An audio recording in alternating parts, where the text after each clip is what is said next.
अस्सलाम वालेकुम, मेरा नाम अब्दुल अहद है और आप मेरा यूट्यूब चैनल देख रहे हैं।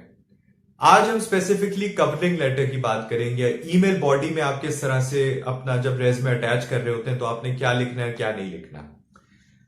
सबसे पहले ये जान लीजिए कि कवरिंग लेटर आपने उस वक्त अटैच करना है या उस वक्त भेजना है अगर आप बाय पोस्ट भेज रहे हैं, बाय कोरियर भेज रहे हैं, जब आपसे कहा जाए, एड में ये लिखा हुआ हो कि आपने कवरिंग लेटर लगाना है साथ, अदरवाइज जरूरत नहीं है। ईमेल पे अगर आप लिख रहे हैं तो बॉडी होती है, तो उस बॉडी के अंदर आपने क्या लिखना है, और अगर आपने कवरिंग लेटर बना रहे हैं तो कवरिंग लेटर में क्या क्या चीजें आपने लिखनी है।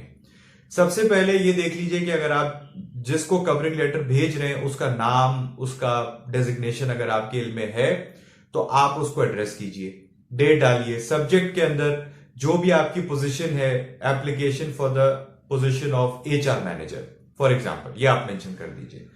उसके बाद कवरिंग लेटर को, अब ये दोनों के लिए है, चाहे आप ईमेल बॉडी में भेज रहे हो या आप कवरिंग लेटर एक वर्ड डॉक्यूमेंट में बना के पीडीएफ में कन्वर्ट करके भेज रहे हो, उसमें आपने सबसे पहले रेफरेंस देना है कि जहां से आपने जॉब एडवर्ट देखा है, अखबार में देखा है, लिंक्डइन पे देखा है।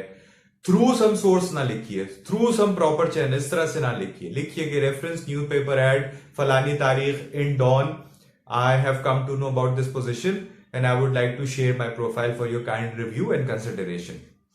और उसके अंदर फिर ये मेंशन कीजिए सेकेंडली कि जनाब मैं इस वक्त कहां काम कर रहा हूं। I am currently working for XYZ organisation in capacity of assistant manager HR since फलाना फलाना तारीख, and overall I am responsible for this this this, that's it. बहुत लंबी चौड़ी कहानी नहीं लिखनी। उसके बाद आप ये लिखें कि additionally I have also work for these companies in capacity of these positions. सारी पोजीशंस की तफसील ना लिखिए, सिर्फ करंट पोजीशन की तफसील लिखिए, क्योंकि वो रेलिवेंट है उस जॉब से जो उसके लिए आप अप्लाई कर रहे हैं।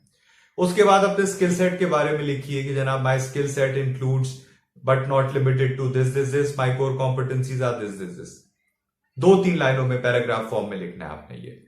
और उसके बाद फिर आपने अपने एकेडमिक्स के बारे में बताना है कि academically I have completed my bachelors and I am currently enrolled in my MBA, या I have completed my MBA, या I have completed my CA, whatever जो आपकी एजुकेशन है उसके बारे में लिखिए। उसमें GPA लिखना, किस इदारे से किया, ये सब लिखने की जरूरत नहीं है।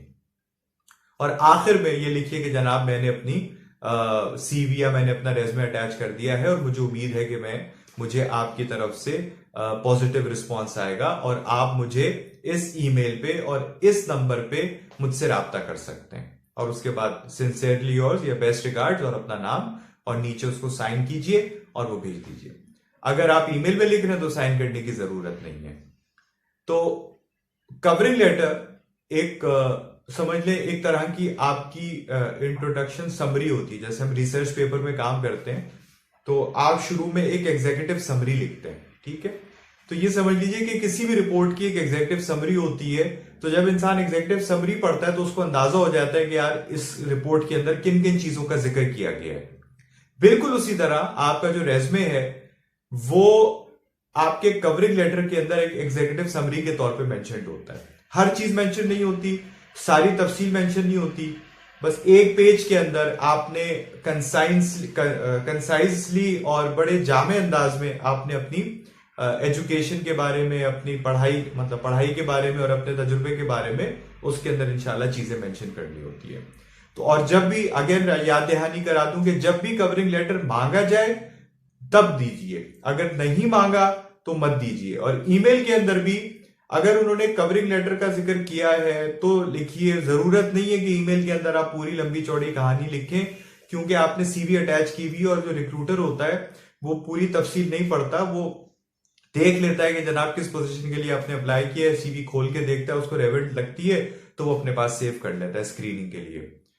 तो अगेन इंशाल्लाह हम ये सिलसिला जारी रखेंगे सीखने सिखाने का, और हमेशा की तरह मेरे चैनल को सब्सक्राइब कीजिए, लाइक कीजिए मेरी वीडियोस को, कमेंट कीजिए, शेयर कीजिए और बेल आइकन को जरूर प्रेस कीजिए ताकि आपको हर नई आने वाली वीडियो की नोटिफिकेशन मिल सके।